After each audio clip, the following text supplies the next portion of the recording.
You will, yes, know that we are not broadcasting from our usual home, but somebody else's. Down at the PwC Experience Centre in Emaar Square in increasingly interesting times. And to help us make sense of it all, I'm very pleased to be joined by Stephen Anderson, Partner of Strategy and Markets Leader here at PwC. Stephen, good morning. Thanks for being here.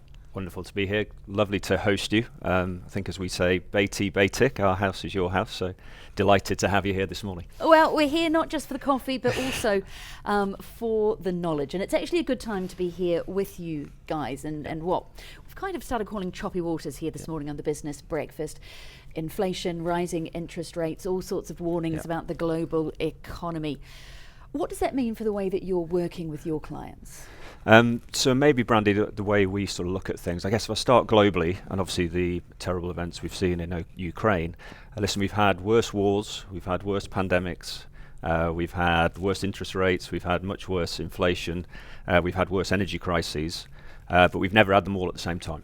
And if you overlay that with what we're seeing with asymmetry of wealth around the world, what we're seeing with disruption of technology, what we're seeing with aging populations, trust, populism, etc., it's a pretty difficult place to sort of navigate out there globally. And I guess from a global perspective, you need to be reinvention ready. From a regional perspective, we're pretty concerned that the energy price, food prices, inflation, interest rates is obviously going to impact, particularly on places like Egypt and on places like Lebanon. But here in the GCC, when we talk to our clients, what are we seeing? And we're seeing obviously energy prices are very positive for us here in the region. We're seeing surpluses, and we're seeing this sort of slightly curious thing where we've got high oil prices, but we've also got a combination of high oil prices and a high dollar, which is somewhat unusual.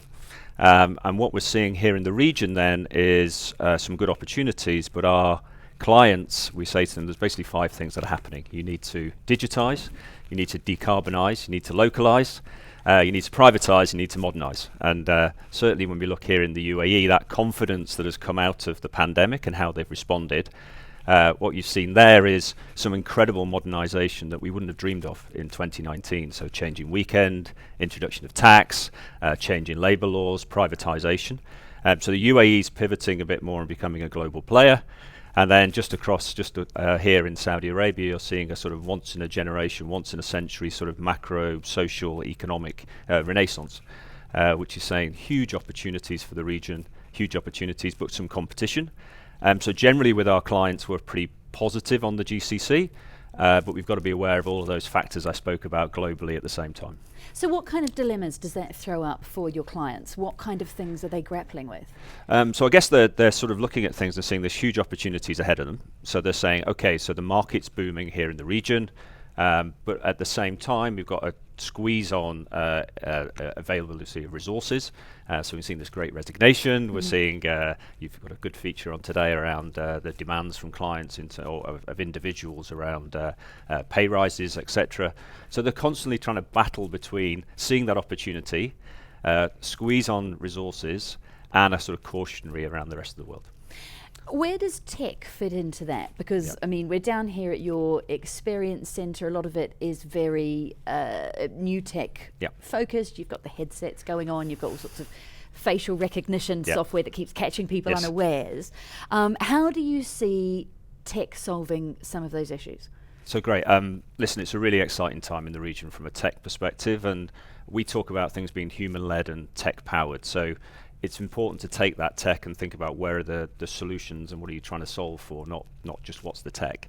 And I guess this week we'll talk about a number of those areas. Metaverse is probably the most exciting thing at the moment, or Web 3.0.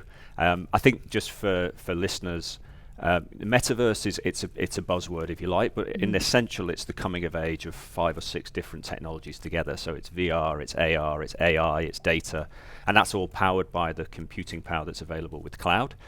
So we're seeing across sectors our clients super interested in, say, retail, creating retail experiences, airlines sort of looking at the plane before you book, working with government on customer experience. Real estate is big in the metaverse. You want to go look at your apartments, you want to go and choose where the kitchen's going to be, etc. You can do that all virtually. So we're seeing huge areas there. Crypto is obviously massive in the UAE. You just had a conversation just now, and the regulation and deregulation we're seeing in crypto. AI, we're seeing, I think particularly interesting things like digital twins. So digital twins would have been historically known as for things you sort of did with engines on aircraft, but actually now we're seeing us making digital twins of new cities, new destinations, and actually trying to drive policy by being able to recreate what may happen under different scenarios. So it's super exciting in terms of the tech world in the Middle East. But why build a laboratory though? What are you actually using that for? So the key there is we don't just want to talk about things. We don't just want to sort of demonstrate things. I think we said we're about sort of imagine, design and build. So when we're with our clients and we're trying to work out what is the solution, rather than, I guess in the old days, we might have been, producing PowerPoint to say this is what you... Here's the deck. Here's the deck, here's the PowerPoint. It doesn't cut it anymore. So we've got to take it beyond that and say, here's an actual prototype of the solution. This is how it could look. This is how it could be developed. And then we're going even further than that in helping our clients, not just with strategy, but all the way through into execution, where we will be developing the app, taking them to the cloud, making these emerging technologies a reality.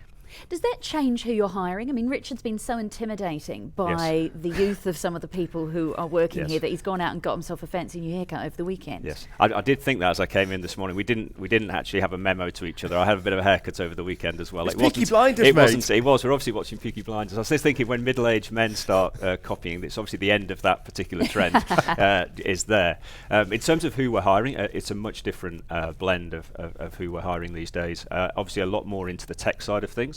But that said, actually, tech can take you so far, and we're actually hiring much more people on the human side. So psychologists, people who understand human behaviour, because it's actually the behaviour that you're trying to drive and that's driven by the tech, which is important.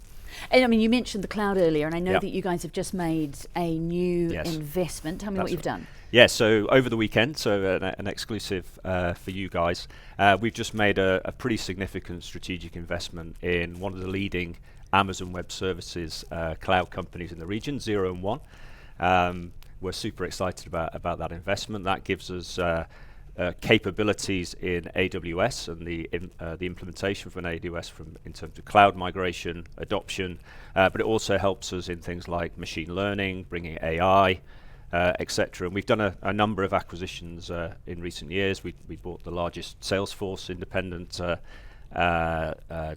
institution. We bought the largest SAP implementer, and we've done a number of Microsoft implementations as well. So this sort of completes the set and gives us that opportunity to work in the Amazon world.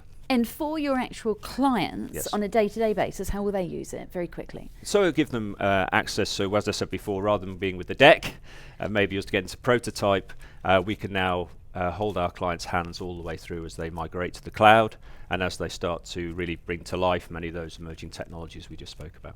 Thank you very much for joining us today and indeed hosting us all week down here at the PwC Experience Centre in Emaar Square, speaking to Stephen Anderson, Partner of Strategy and Markets Leader at PwC. Dubai Eye 103.8. Join the conversation.